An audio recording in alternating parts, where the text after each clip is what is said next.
Today, I'll show you how to make these amazing cakes that you see in front of you. They taste great and are ideal for a balanced, healthy lifestyle without feeling deprived. In this video, I'll start with some popular cakes that we all love, such as vanilla cake and chocolate cake. I will also add another type that I really like, but will make it somewhat healthier. For me, the term healthy means something more inclusive, not about deprivation or making a recipe that is so restricted that we never make it again. So, let's see how we prepared these 3 fantastic cakes. This is the best recipe for a healthy chocolate cake. Its taste is truly much better than many unhealthy recipes, and it looks great when served. If you love chocolate and Hostess cakes but want a healthier version, you must try today's recipe. Its taste is amazing, and I've been making it for years with each attempt turning out better than the last. In the recipe, I added 3 large eggs at room temperature. Along with the eggs, I added a teaspoon of vanilla extract and 1 cup minus a 1/4 cup of a sugar substitute. The substitute used here is a healthier option for sugar, while still giving a taste close to natural sugar. You can use regular sugar if you prefer, or coconut sugar if you like. I whisked everything well on high speed for 4 minutes until the mixture doubled in size and the color became lighter. Next, we add 1/2 cup of milk. The milk I used is almond milk, but you can also use oat milk if you prefer. I also added 4 tablespoons of oil, using coconut oil. You can use olive oil if it has a mild flavor. I mixed this again on a lower speed for 30 seconds and set the bowl aside. In another bowl, we mixed the dry ingredients. 1 1/3 cups of almond flour, which is a healthier and tastier alternative to white flour.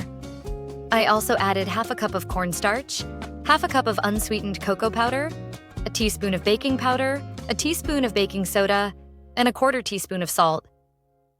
I blended the dry ingredients well, then added the egg and milk mixture prepared earlier. Finally, I mixed all the ingredients on low speed until I had a creamy, smooth mixture without lumps. As usual, I recommend not overmixing. I poured the batter into a 25 or 24 centimeter pan, which I prepared by spraying with oil and dusting with cocoa powder. Using a wooden stick, I swirled the mixture on top.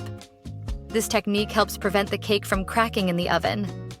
I preheated my oven to 170 degrees C and baked the cake on the middle rack for exactly 40 minutes. After baking, I let the cake cool completely before adding the ganache to avoid melting from the cake's heat. Let's prepare a quick ganache that will give the cake a wonderful flavor. We need only 2 ingredients: chocolate, either dark or milk chocolate, which may have sugar or a small amount of sugar, and cream. You can use regular cream, such as heavy cream, or for a healthier version, or if you have a dairy intolerance, you can use coconut cream. The method is the same regardless of the type of cream used. Heat it in the microwave or on the stove, but do not let it boil. Once heated, add the chocolate and continue stirring until it melts completely. I always use a 1:1 ratio, so if using 100 grams of chocolate, use 100 grams of cream. For this recipe, I used 100 grams of dark chocolate and 100 grams of coconut cream. If you find that the ganache is too runny, you can let it chill in the refrigerator for a while. Once it thickens, you can spread it on top of the cake. You might even flip the cake over and spread the ganache on the other side. Look at how beautiful it is. It's simple, flour-free, and low in fat. Every time I make it for my kids, they can't believe it's healthy. I like to portion it into containers, cover them, and store them in the fridge. When it sits for a while, the flavor becomes even better. You will hear people say this cake tastes like Hostess or Ho-Ho's cakes. To me, it's balanced and much lighter than any cake made with white flour or a lot of fat. This is a healthy oat and banana cake, which is flour-free and perfect in every way. It tastes great and is very filling. I often make it for breakfast, enjoying it warm with a cup of cold coffee. It's creamy, soft, and delicious. For this recipe, I need 2 large bananas. The bananas I had were small, so I used 4.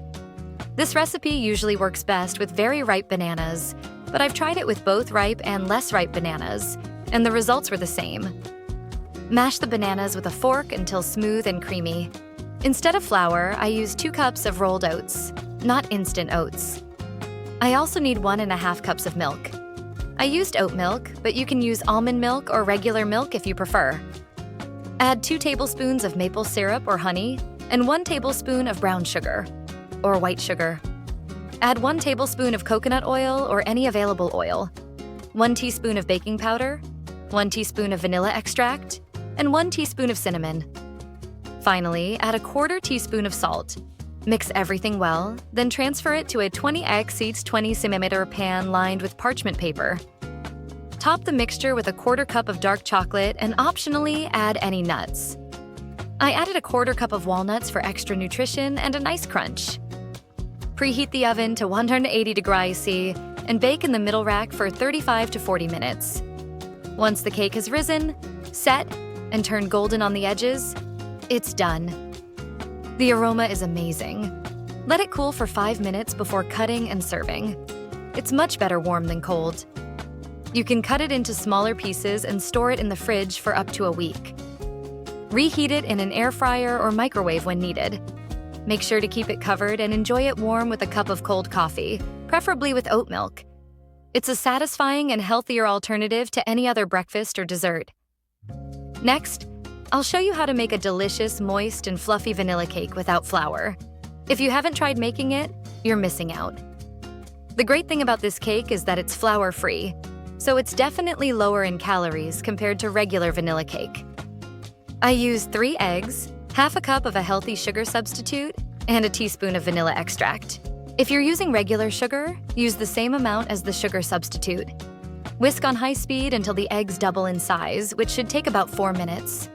Melt half a cup of butter and let it cool slightly before adding it to the other ingredients. Next, add almond flour, measuring exactly 200 grams, and 2 teaspoons of baking powder. Use a hand mixer until the mixture is smooth and free of any almond flour lumps, and it's ready for baking. You can bake this batter in any pan. The amount of ingredients is enough for a 22 cm pan. I used a 25 cm pan with a removable bottom, but the cake ended up thinner than expected. I used this pan because it's simple, and I wanted to present the cake nicely. I greased the pan with butter and dusted it with gluten-free flour.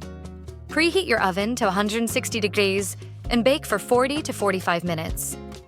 After 40 minutes, I checked the cake with a wooden skewer. If it comes out clean, the cake is done. Let it rest for 2 to 3 minutes, then invert it to prevent sticking to the pan. Allow it to cool slightly before cutting and serving. I always like to serve it with any type of fruit. This cake is incredibly moist and soft, and it's one of the best vanilla cakes you can make. It's truly different from any traditional cake made with butter and flour.